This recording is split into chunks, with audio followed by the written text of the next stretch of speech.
Hello, my name is Justin, and about 15 years ago, I developed a severe allergy to fish and shellfish. I couldn't go to certain restaurants, and I had to check the labels of certain foods because it would give me itching all over my body, and it would close off my throat.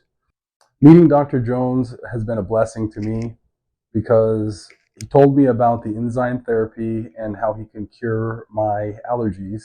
I was a skeptic at first, but after discussing it with my wife, who's a huge seafood fan, we decided to give it a try. And after about 10 treatments for the fish and 13 treatments for the shellfish, my allergies are cured and I don't have the itching or my throat doesn't close off.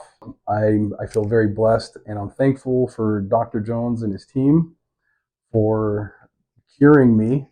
The only bad thing is now I'm addicted to coconut shrimp. I just want to say thank you again to all the staff and Dr. Jones, and I'm excited to continue my life eating shellfish and fish. I eat about 2 to 3 times a week now, and it's really exciting. It's like a brand new life. So thank you guys.